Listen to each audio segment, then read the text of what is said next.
talking with University of Detroit Mercy women's lacrosse coach, Dwayne Hicks. And this is a fun conversation. Lost a tough one at Central Michigan up in Mount Pleasant, but came back and looked like you kind of had put it all together, 17-7 against Eastern Michigan. So let's start with the victory, because it's 2-6, puts you in a pretty good spot. And I saw the game was played on April 1st. When I saw the score, I thought maybe it was an April Fool's joke. Turned out it wasn't. So let's start with the win. All right. Well, I thought the Eastern game, we actually played 4 quarters of lacrosse.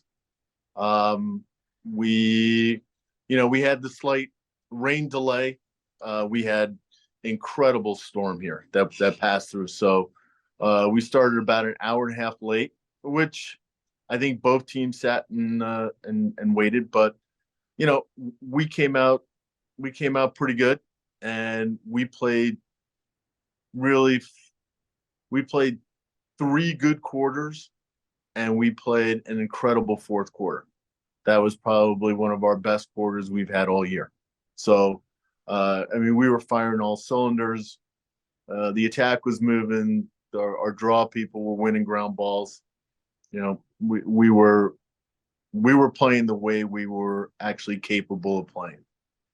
Why did it take so long? What's that? Why did it take so long? That's a tough question. You're still trying to get the gel. You still really have no idea. We're sitting here, second game of conference. I think the idea that, hey, this is a conference game, and people got pumped up for that, and the idea that every game counts now. So I think that motivated the team, and the girls really came out and really wanted to play. Was there anything related to the idea that Easterns in their first year didn't want to lose to a first-year team? No, I think it was really the girls came out fired up. We've lost so many close ones that now we know we can't give up in the second half of the game. We've been ahead in most of our in the first half of many of our games. We just lose it in the second half. So the focus was really, let's come out fired up in the second half of the game. Okay. 10 goals difference. I thought that was remarkable, because when you're starting to win, you don't think of the winning at that kind of a margin. So you obviously had a great day. I think the 10 goals helped us because we threw so many players in the mix. We played with about 22 players, and we just kept getting after it. Whereas a lot of teams are trying to play us with 16, 18 players. We're playing with 22 to 23 girls. So it helps our endurance, and it helps us play better in the second half of the game. Does a big win do more for the locker room than a close win at that point?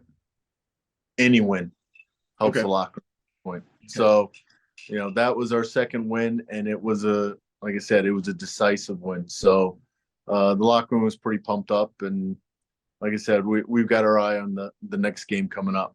Okay. We'll talk a little bit about Robert Morris in a second, but just briefly talk about Central Michigan making a trip up to Mount Pleasant. Lose 13-8, I think is the right score. 13-8. We lost 13-8. Very cold night up in Mount Pleasant. I think Mount Pleasant was just a matter of experience. They've got a lot of seniors on the team. Whiteside is Offensive Player of the Year last year, and she's a really good player. Hopefully the next time, that's going to be a different score. You gotta play people once, and hopefully the next time we'll get to play them. We'll be a little more used to what they do and play them a little harder. Okay. Now, unique situation, if I'm not mistaken, this weekend on the 8th, coming up. Yes. You host Robert Morris. Yes. What time is that game? Robert Morris game is 4 p.m. because it's a doubleheader. Doubleheader with the men playing right before us. doubleheader at men. We play at noon, and then you guys obviously tee it up at 4 o'clock. Save some Yes. bus trips for the folks at Robert Morris. They don't have to get all on the same bus or however they travel. But talk a little bit about the Robert Morris game. Well, I think this is going to be an interesting one for Robert Morris because they've got to play Kent State on Wednesday. So they've got a doubleheader week. They play Kent State on Wednesday, and then they play us on Saturday. Whereas we have 4 days to prep for them to get ready. So we'll be ready for Robert Morris. I think Robert Morris is a little bit of a younger team this year than they've had in the past. Usually they have seniors and grad students, but this year they're a little younger. So I think this is going to be a close game. It'll be another MAC game where people are going to come out, and it's going to be who plays better in the second half of the game. Good. You're happy with everything at this point? You win big at Eastern Michigan. Hopefully you can come home and win again and get sorted on a streak. And you think playoffs are possible for your team? Oh, absolutely. I think I think it's going to be a close one, and I think it'll come down to the playoffs. I mean, when I say that, I mean the 4 teams that get in. It's going to come down to tiebreakers. It's going to come down to goal differentials as to who gets in and who doesn't get in. So we want to kind of set the tone and make sure that we're one of the 4 teams that earns their way into the playoffs. Okay. Well, first of all, congratulations on the second win. We hope Thank you. for great luck coming this Saturday, April the 8th at 4 o'clock at UDM's facility right there on campus. And best of luck, Dwayne, and thanks for taking the time. All right. Thank you very much, Greg. Appreciate it.